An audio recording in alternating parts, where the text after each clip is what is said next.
Tendo um guia, né? Um guia prático para, porque às vezes na apresentação aqui fica mais a parte que eu explico, né? E no guia, não sei se vocês chegaram a dar uma olhadinha ali, o guia ele fica o passo a passo para você aplicar. Então depois, terminando aqui, eu vou fazer um guia desse material aqui e vou mandar para vocês. Então a terceira aula a gente vai falar um pouquinho sobre comportamento, tá, pessoal? Então isso aqui vai depois para vocês estudarem, tá? E pessoal que está no Instagram, pessoal, nós estamos transmitindo a primeira parte pelo Instagram. Se você quiser entrar na nossa comunidade de vendedores, gestores, vê a rede social que você está vendo aí depois o corte e entre em contato com a gente lá. E a gente vai falar um pouquinho agora, pessoal, nessa aula, a gente vai falar um pouquinho sobre essa parte do atendimento, tá?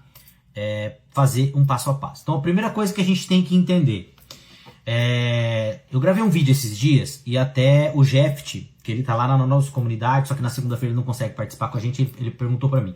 Eu falei sobre cliente pragmático, o cliente afável, o cliente analítico e o cliente expressivo. E até ele perguntou assim para mim, cara, mas explica, até ele mandou na caixinha lá, explica como que a gente sabe se o cliente, por exemplo, o cliente é novo, como que eu vou saber se esse cliente é expressivo? Como que eu vou saber se esse cliente é pragmático? Como que eu vou saber se esse cliente é analítico? Como que eu vou saber se esse cliente é afável, né? Então, depois eu vou falar um pouquinho sobre cada tipo de cliente. Qual que é o maior problema hoje do atendimento? Atendimento em loja, enfim, o atendimento do vendedor. O maior problema que eu vejo hoje do vendedor são dois. Primeira coisa, é a pressa na hora de atender. E a pressa leva a você querer vender para o cliente. E a gente sabe que a gente está passando por um momento onde ninguém quer comprar nada de ninguém. As pessoas gostam de comprar as coisas, mas elas não gostam de comprar coisa de vendedor, né? Por quê? Porque o vendedor ele tem aquele estigma. Depois eu vou falar um pouquinho para vocês que eu achei muito engraçado, que eu estou estudando mais filosofia agora. Estava estudando lá os deuses gregos e a Odisseia, e eu descobri que o deus, que é o deus lá, o deus que seria o padroeiro dos vendedores, é o deus Hermes. Vocês que estão vendo aí, dá uma pesquisada quem que era o deus Hermes aí entre os deuses gregos. Era o deus que passava todo mundo para trás, ele é o deus dos vendedores e ele é o deus dos vigaristas também. Então, de repente, no subconsciente, todo mundo tem isso na cabeça, que o vendedor ele está tentando te tirar alguma coisa. Tanto é que quem é representante, quem é vendedor, já passou por isso, né? Você está lá atendendo o cliente e o cliente fala assim, nossa, você me fez comprar um monte, gastei um monte, me fez gastar um monte. Só que o cliente não tem a percepção que, na verdade, ele não está gastando. Ele está comprando o teu produto para que ele possa depois ganhar dinheiro com esse produto. Então, na verdade, você está levando oportunidade para ele. Mas isso é um estigma que a gente tem, principalmente aqui no Brasil, por causa disso. Porque, primeiro, a gente quer atender o cliente com pressa, né? E porque cada vez mais a gente tem menos tempo.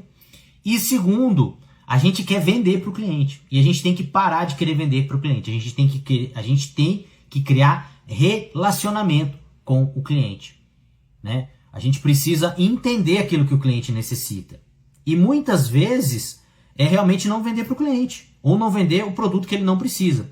E aqui, só para vocês terem uma ideia, ó, 90%, a gente já falou isso, 90% da decisão de compra do cliente, ela tá abaixo da linha da consciência. Tem alguns cientistas, tá, que eles falam que é até 95%.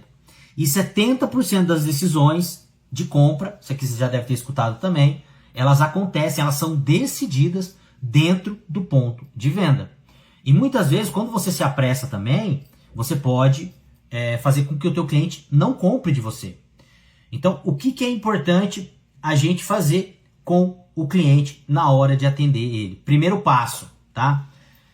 Passa isso para o teu cliente físico e você representante e você que tem time de vendas. Gente, cliente entrou na loja, você vai receber o cliente. Qual que é a primeira coisa que o vendedor fala para o cliente? Olá, tudo bem? Posso lhe ajudar? O que vem na tua cabeça quando você escuta essa frase? Não, obrigado, só tô olhando. Então, a primeira coisa que a gente tem que fazer quando a gente vai receber o cliente é fazer uma anamnese com o cliente. O que é anamnese? Anamnese vem lá da medicina, lá de Hipócrates, tá? Que fala que você precisa fazer um exame, você precisa examinar o seu cliente. Quando eu vou conversar com algum cliente, seja qual for o que for que eu tento vender para esse cara, a primeira coisa que eu tento fazer não é vender, é criar conexão com esse cara. E aí, tem muita gente que fala assim, porque na Europa, o pessoal não fica falando de futebol. Lá na Europa, quando você vai atender um cliente, o cara é objetivo, o cara não sei o que. Eu sou totalmente contrário a isso. Quando eu vou atender alguém, eu tento primeiro, se eu não conheço a pessoa, eu vou pesquisar essa pessoa antes. Se eu não consigo pesquisar essa pessoa antes, eu tento criar um ponto de conexão com ela antes de falar de venda. Tem vários estudos que mostram que quando você cria uma conexão, primeiramente com o teu cliente, a tua chance de vender é muito maior, a tua chance de aumentar o ticket médio é muito maior e a tua chance de aumentar o PA também é muito maior. E o que é anamnese? A anamnese nada mais é... Depois eu quero perguntar para vocês aqui, quem já assistiu essa aula aí lá na academia, que tem, se eu não me engano, uma série de 3 aulas. Não vou lembrar agora se é 2 ou 3. Que a gente fala sobre anamnese, que é nada mais, nada menos que você investigar o teu cliente, tá? O maior erro estratégico dos vendedores de varejo, representantes e corretores, é abandonar a fase da investigação em favor de uma apresentação prematura do produto. Fazer pergunta aberta, fazer pergunta fechada. Cliente entrou no varejo, olá, tudo bem? Como que é o seu nome, por gentileza? Meu nome é fulano de tal. Todo mundo, quando eu começo a conversar, a primeira coisa que eu pergunto é o nome da pessoa. Primeira coisa, o nome da pessoa. Segundo, você pode dar um sorriso. Ou você dá um sorriso antes, ou você perguntar o nome da pessoa. Pessoal, tem estudo neurocientífico. Procura lá no Google, que mostra que o simples fato de você sorrir para a pessoa começa a gerar uma conexão com o cliente, tá? Então, assim, a gente precisa parar de trabalhar no automático. Eu sei que a gente é vendedor e a gente opera no automático, mas a gente tem que ter uma resistência em relação a trabalhar no automático. Olá, tudo bem? Posso lhe ajudar? Sim, pode, me dá R$200. Não, eu só tô dando uma olhadinha. Você começa a ligar um sistema de defesa do teu cliente. Isso é inconsciente. Por exemplo, uma coisa que eu uso muito, tá? Para quem é representante, o Thiago não tá aí, mas alguns já testaram. Eu nunca chego na loja do cliente, tá? E quem é representante, estou vendo tá, o Ronaldo, o seu, acho que a Adri já faz isso. Até se a Adri quiser depois comentar. Eu nunca, porque o representante ele chega na loja e fala assim, oi, tudo bem? Compras, com quem eu posso conversar? Aí a vendedora já fala assim, a dona não tá comprando. Ou a dona não tá. Por quê? Porque a dona chega na loja e fala assim, viu? Se chegar alguém aí perguntando quem faz compras, fala que a gente encerrou as compras. Ou o próprio lojista, quando você chega, eu queria falar com quem faz compras. Uma coisa que eu utilizo e faz muita diferença, eu começo a utilizar, principalmente quando você vai atender cliente novo, chega na loja e fala assim, olá, tudo bem? Eu sou gestor da marca Mesh na região, aqui no Paraná. Poderia falar com o gestor da loja? Você vai ver que o atendimento é diferente do que você falar, eu sou representante da marca tal, posso falar com o comprador da loja? Por quê? Porque o cliente já está condicionado a escutar a mesma coisa. E quando você muda uma simples palavra, você muda a percepção do teu cliente. O teu cliente sai do automático. Tá? Então isso é bem importante fazer. Tanto você que é vendedor externo, quanto você que é vendedor de loja. Nunca pergunte para o seu cliente se você pode ajudar ele. Tá? Se alguém pergunta se me pode me ajudar, eu pergunto, pode, me dá R$100 aí que você me ajuda. Tá? Então assim, crie uma conexão, pergunte o nome. Pergunte se ele já veio na loja. Pergunte se ele já comprou na loja. Pegue a marca, olha uma sacada muito legal que você pode fazer. Vamos dizer que o cliente está olhando lá uma lingerie na vitrine da marca Mesh feminino. Aí o cliente está olhando lá, olha que gatilho legal para você conversar com o cliente. Sorri, pergunta o nome para o cliente e pergunta para ele se ele conhece a marca que você está olhando. Você conhece a marca, se eu não me engano é a marca She, né?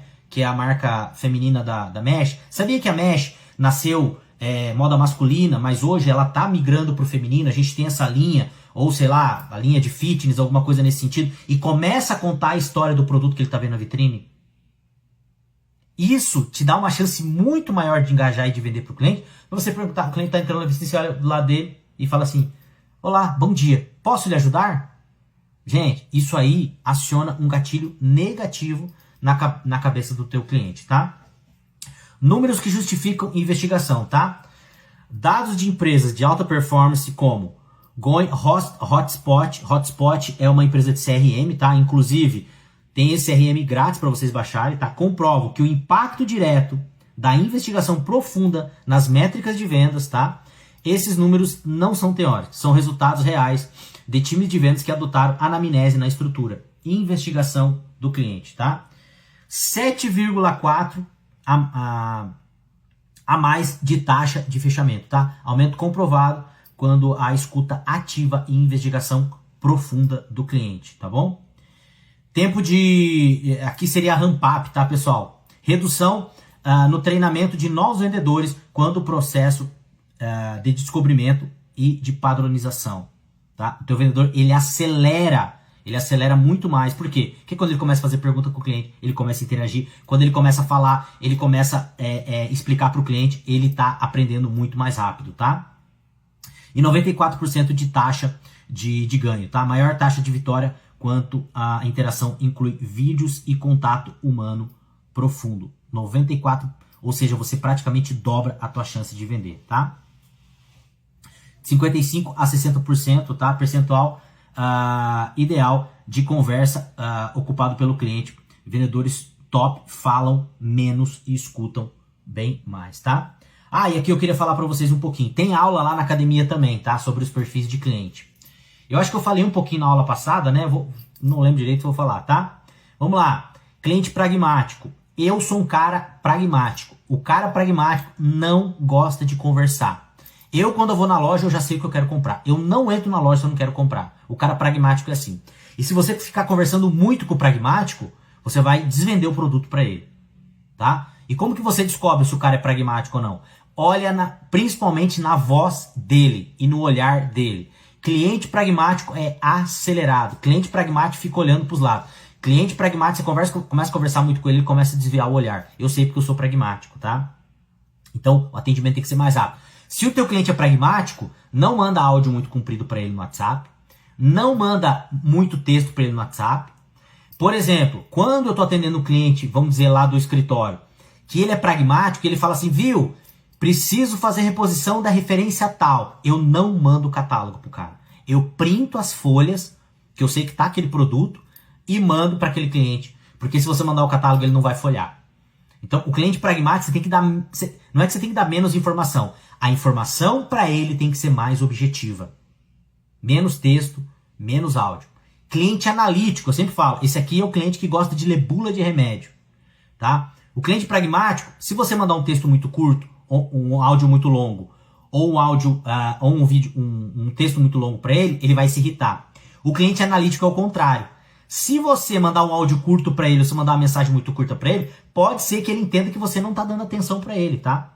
Como que você vê as características do cliente analítico, tá? Cliente analítico, geralmente, ele tem um raciocínio mais lento, ele fala mais devagar, ele presta mais atenção no que você está falando, ele gosta mais de detalhes, ele observa mais as coisas. Esse cliente você pode mandar um texto maior para ele, você pode mandar um áudio maior para ele, você pode mandar um catálogo, mais informação para ele, que ele gosta de mais informação. Esse cliente você pode trabalhar mais isso com ele, tá?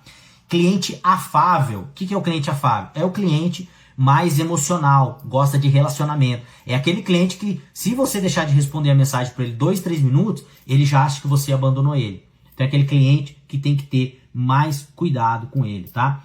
Cliente expressivo. Eu sempre falo, a melhor forma de você ver se o cliente é expressivo ou não é na roupa dele. Geralmente a roupa do cliente expressivo ela é uma roupa mais chamativa, é um cara que gosta mais de moda, é um cara que você olha no biotipo dele, é aquele cara que chama atenção. É o cliente expressivo. É aquele cliente que gosta de atenção. E é aquele cliente que, se você atender bem ele vai falar bem de você, mas é aquele cliente que se você atender mal ele, ele vai falar para muita gente também, tá? Aqui tem um quadrinho, tá, pessoal? Que depois vocês podem ler, eu não vou passar tudo aqui, tá? Mas pra gente poder ver. Cliente visual, auditivo e cinetésico, acho que a gente já falou um pouquinho também, né? E aqui eu acabei já atropelando um pouquinho no que eu tinha falado lá, né? A questão da abordagem. Nunca pergunte para o cliente se você pode ajudar o cliente, tá? Construa uma conexão com o cliente. Sabe o que eu faço, pessoal? Às vezes, muitas vezes, isso não é falsidade. Quando eu vou atender um cliente e eu não consigo encontrar uma conexão com ele, eu começo a olhar ao redor, ou da loja, ou... Gente, eu já criei conexão com o cliente olhando um porta-retrato que ele tinha. Se eu olho dentro da loja um móvel, por exemplo, eu procuro, para eu não ser falso, eu procuro pegar coisas que eu conheça e que eu goste. Por exemplo, já várias vezes eu comecei conversa com o cliente, criei conexão com o cliente, porque ele tinha um mobiliário no escritório dele que era uma relíquia, que era antigo, que ele tinha ganhado da avó dele. Ou que ele tinha alguma coisa sobre esportes, um quadro sobre esporte, ou sobre religião, ou sobre filosofia. Então, olhar ao redor do teu cliente e ver o que você pode criar de conexão com esse cliente. A roupa dele, o que ele está usando. Isso aí fala muito. Se ele está usando relógio, se ele não está usando relógio, a marca do produto que ele está usando, tudo isso serve para você criar conexão. Então, no primeiro momento, o que você tem que fazer? Você tem que observar o teu cliente. Fazer perguntas abertas e perguntas fechadas, mas não de maneira nenhuma perguntar para o teu cliente se você pode ajudar ele ou não, tá? Já falei para vocês aqui em outras aulas também, né? A teoria da bandeja de sobremesa, né? Por exemplo, quando você está atendendo um cliente, por exemplo, dentro da loja. Deixa eu voltar aqui, pessoal. Por exemplo, dentro da loja, já falei isso para vocês. Façam o teste, vocês, vendedores. Atenda um cliente. O cliente foi para o provador provar qualquer coisa. Bijuteria, sei lá, qualquer coisa. Quando você está atendendo esse cliente, o que a maioria dos vendedores fazem na hora que o cliente sai do provador? Você que atende o cliente foi lá no provador, provou uma calça jeans. Aí ele saiu do provador e falou assim, nossa, legal, essa calça jeans deu certo. Aí o vendedor pergunta para ele assim, mais alguma coisa? Qual que é a resposta automática do cliente? Não, obrigado. Então a gente já começa de novo a fazer pergunta para o cliente que já tem uma resposta pronta, né? E eu falo aqui eu sempre falo pra vocês da bandeja de sobremesa. Se alguém te chama para você jantar na tua casa, né? Se alguém chama você para jantar na tua casa e aí você terminou de jantar, tá todo mundo ali conversando na mesa. Aí eu sou o dono da casa e falo assim, ô Alceu, quer a sobremesa? Ô Ronaldo, quer a sobremesa? Ô Carol, Mônica, ô Cristina, quer a sobremesa? Se você tem muita intimidade com a pessoa, de repente você fala, me dá, o que você tem aí? Posso olhar? Agora, se você não tem tanta intimidade assim, o que você vai falar? Não, muito obrigado, eu vou agradecer. Agora, se a pessoa já vem com um potinho de sobremesa te servindo, o que você vai fazer? Provavelmente, até se você não quer, você vai aceitar para não fazer desfeita. E é o mesmo efeito psicológico quando o cliente está saindo de dentro do provador, pelo amor de Deus. Se o cliente está saindo do provador, você tem que mostrar o produto. O ideal é que você já leve para ele fazer o combo lá, dentro do provador.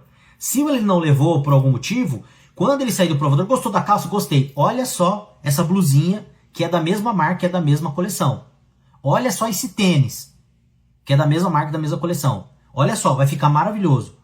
Prova pra você como é que vai ficar. Eu garanto pra você que cada 7 vezes que você tentar, pelo menos 3, você vai fechar a venda com o teu cliente. Tá? Então isso, pessoal, faz muita diferença na hora do atendimento. São detalhes que vai aumentar o nosso PA e são detalhes que vai aumentar o nosso ticket médio. Quem aqui já passou por isso? pessoal faz muito isso em churrascaria. Quando o garçom tá vendo que você tá terminando de comer, o garçom vem com uma bandeja daqueles picolés lá da Lovita ou da Kibon. Ele vem numa bandejinha perguntando se você quer sobremesa. Só que aquela sobremesa, ela é paga. E ele te dá, não, eu quero um picolé. E ele te dá o picolé e ele nem pergunta pra você se vai marcar na comanda ou não. Você chega no caixa e já tá na tua comanda. Quem faz isso vende e vende muito. Deixa eu falar uma coisa pra vocês. Semana passada eu tava voltando do Sudoeste, Pato Branco, parei num posto pra abastecer. Aí parei pra abastecer, falei pro frentista assim, falei, viu, abastece ali e tal. Ele, ô senhor, já começou a mexer nas minhas paletas. O senhor quer trocar paleta aqui? Nós temos essa paleta, não sei o que. Você quer colocar aditivo no teu carro? Aí aditivo eu não coloco no meu carro, mas a paleta eu precisava trocar.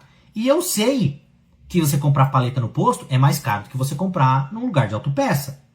Mas quando ele começou a falar da paleta, ele meio que já foi tirando a minha paleta.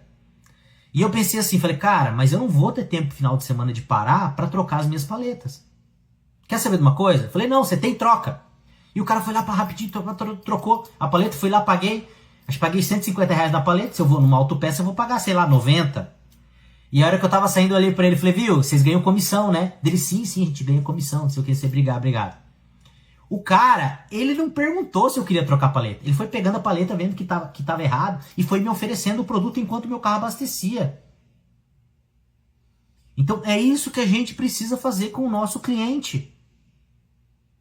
A gente tem que antecipar o desejo do cliente, porque o cliente, como o primeiro slide a gente mostrou ali, mais de 90%, ele vai estar trabalhando no automático. Então a gente precisa incentivar o cliente para que ele faça isso, tá? Vamos lá. Outro detalhe aqui, ó. Isso aqui o pessoal utiliza muito em quem é corretor de imóveis, né? Essa questão de você sentir que você já é dono do negócio, né? Estudos neurocientíficos demonstram que as pessoas atribuem mais valor a um objeto simplesmente porque sente que ele que já pertence a ele. Isso é chamado o efeito dotação, tá? Aplicação prática, tá? Entregas da chave para o cliente abrir a porta da casa, pedir para o cliente sentar na varanda e imaginar o café da manhã, incentivá-lo a caminhar pelo jardim como se fosse seu. Tem corretor que chega a colocar forno dentro da casa e assar bolo para ficar com cheiro de casa. E quando o cliente... Você já escutou aquela expressão assim do cliente? Que ele prova uma roupa e ela fala assim, meu Deus, eu não vou nem tirar. Eu vou sair da loja com a roupa no corpo. Tão bonita que ficou. É esse sentimento que a gente tem que fazer no cliente. E aí, pessoal, não é forçar o cliente. Se o cliente falar, não, ó, eu não quero olhar mais nada. É respeitar o cliente. Mas dá a opção para o cliente, tá? Uma vez que o cérebro se apropria do bem, não comprar torna-se mais doloroso do que o custo financeiro da aquisição. Tá? E aqui, pessoal, alguma coisa sobre performance, tá? Deixa eu só ver quanto tempo eu tenho aqui.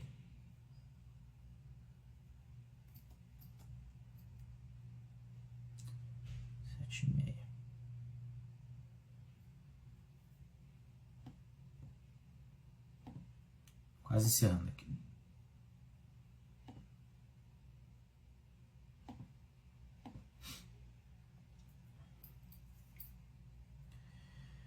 Conclusões das nossas ações, tá, pessoal? O que a gente tem que fazer com o cliente aqui, tá bom? Priorize a anamnese. Então, na hora de atender o cliente, gente, não vamos ter pressa de atender o cliente, tá? Deixa eu ler aqui tudo que está aqui em cima. O sucesso comercial moderno não depende de empurrar produtos. Depende de puxar necessidades e sonhos através de processos estruturados e diagnósticos. O cliente, pessoal, ele não compra... Ele está comprando para realizar um sonho ou ele está comprando para resolver uma dor que ele tem. E na maioria das vezes o cliente não compra pelo motivo que a gente está vendendo. Então a gente tem que entender o nosso cliente, tá? Nenhum produto, antes de identificar a dor ou o sonho do cliente. A descoberta é a alma do fechamento. Primeiro, a gente tem que entender o que o cliente precisa, tá? Elimine, pelo amor de Deus, o posso ajudar. Substitua por comentários situacionais e de autoridade que criem conexões sem ativar defesa.